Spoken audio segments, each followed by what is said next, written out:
Amém? Feche os seus olhos agora, porque eu quero orar pela sua vida. Senhor meu Deus e meu Pai, eu me coloco agora na Tua presença nesta manhã para clamar pela vida e pela fé do meu irmão e da minha irmã que estão assistindo essa mensagem.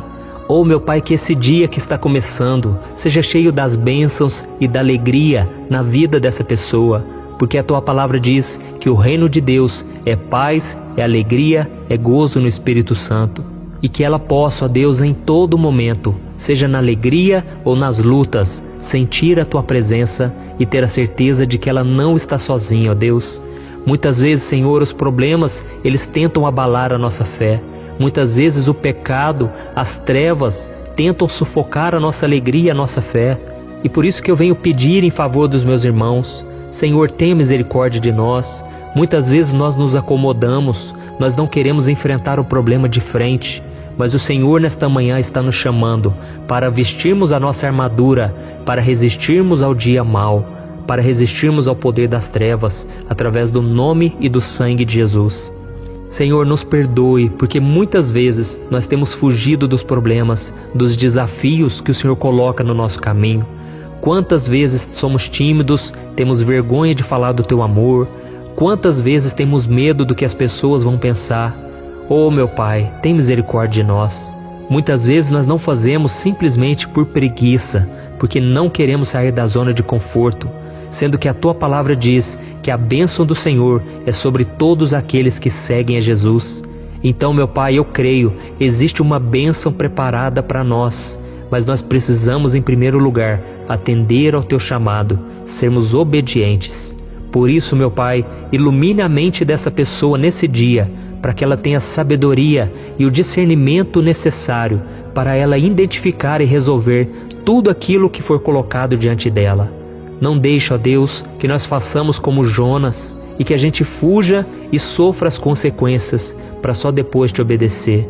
Quantas pessoas, meu Pai, têm vindo pela dor, poderiam ter vindo pelo amor, mas mesmo assim o Senhor faz com que todas as coisas cooperem para o nosso bem, porque o Senhor nos ama. O Senhor não quer que nós soframos as consequências do pecado, da desobediência. Por isso eu creio que agora a Tua misericórdia está vindo sobre nós e o Senhor está nos fortalecendo para enfrentarmos mais um dia.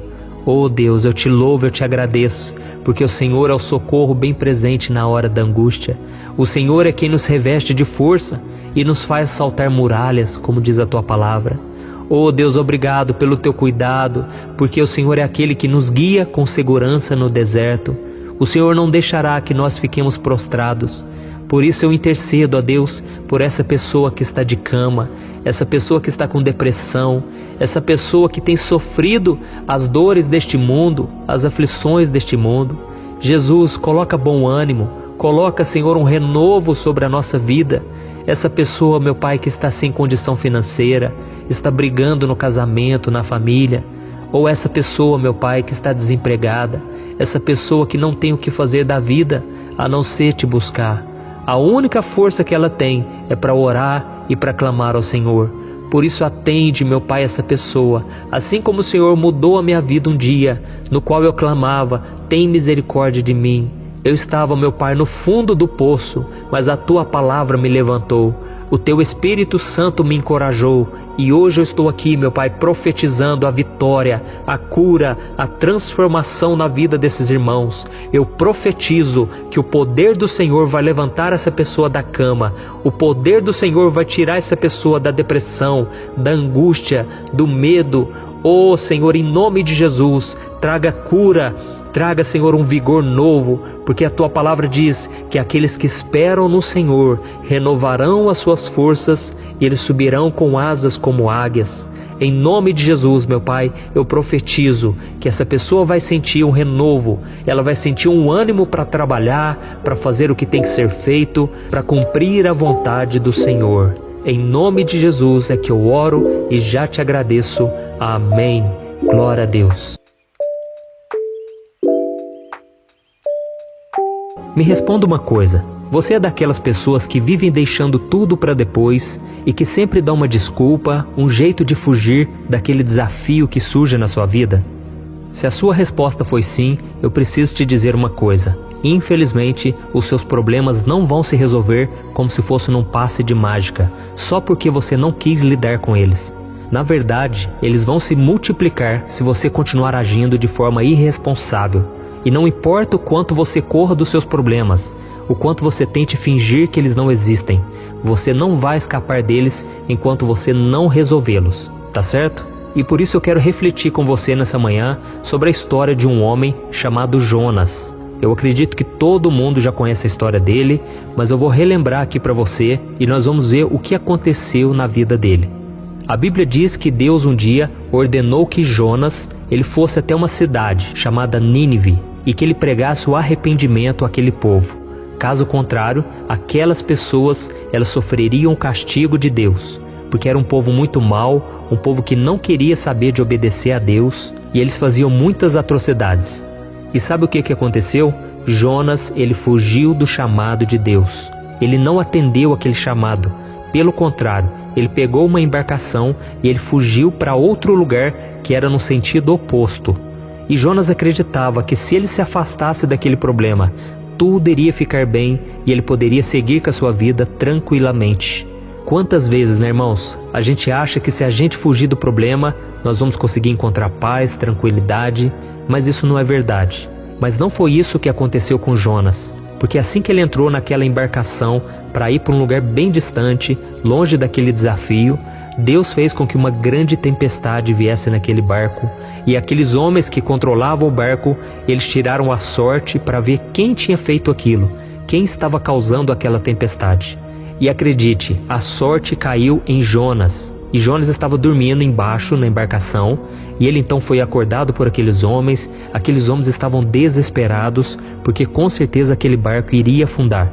E eles perguntaram, você fez alguma coisa de errado? Você está devendo para Deus? Por que está acontecendo essa tempestade? E Jonas abriu o jogo. Ele falou, realmente, eu estou fugindo de Deus e por isso ele está permitindo essa tempestade. E naquele momento aqueles homens não tiveram escolha. Eles tiveram que jogar Jonas no mar. E quando eles jogaram Jonas no mar, Deus teve misericórdia daquele homem e Deus poupou a vida dele, fazendo com que um grande peixe o engolisse. E durante os 3 dias em que Jonas ficou preso dentro daquele grande animal, Jonas refletiu sobre o pecado que ele cometeu ao não cumprir aquele chamado, aquela missão que Deus tinha para ele. E ele então se arrependeu. Eu imagino que deve ter sido terrível ficar dentro daquele animal, aquele local escuro, sujo, e ele então pediu perdão a Deus. O peixe então, o que ele fez? Ele devolveu Jonas à terra firme, e então, depois de tanto sofrimento, Jonas foi até Nínive e ele pregou a palavra. Você já ouviu aquela frase, quem não vem pelo amor, vem pela dor? Foi exatamente isso que aconteceu com Jonas. Ele infelizmente teve que sofrer para atender a voz de Deus. E vamos ver qual foi o resultado de Jonas ter atendido o chamado de Deus. Está lá no livro de Jonas, capítulo 3, do versículo 3 em diante. Diz assim, Jonas obedeceu à palavra do Senhor e foi para Nínive. Era uma cidade muito grande. Demorava-se 3 dias para percorrê-la.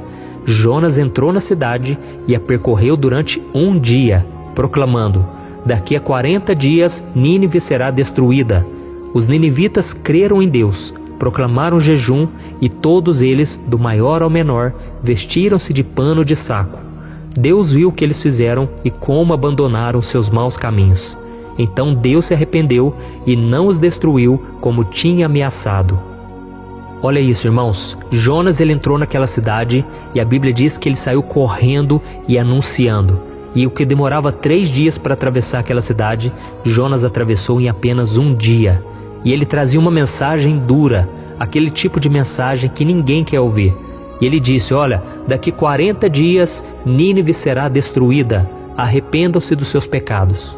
Então Deus viu o arrependimento daquele povo, apesar das suas maldades, e eles se arrependeram verdadeiramente.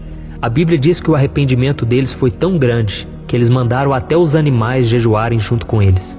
E Deus então viu aquela sinceridade, porque a Bíblia diz que Deus não resiste a um coração quebrantado, ou seja, um coração que reconhece as suas falhas e que se arrepende de verdade. E qual é a lição que nós tiramos dessa história? Nós entendemos uma coisa, que Deus tem bênçãos para a vida de cada um de nós.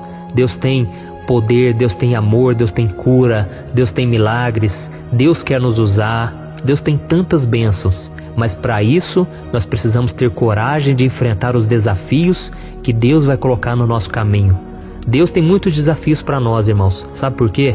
Porque Deus quer nos moldar, Deus quer trabalhar em nós. E Deus sabe que se não vier os desafios, nós vamos nos acomodar, nós vamos relaxar na nossa vida cristã. Então às vezes surge um problema, um desafio na sua frente que é muito maior do que você consegue resolver. Mas é isso que vai fazer você depender do Senhor, você confiar no milagre, no poder de Deus, sabe?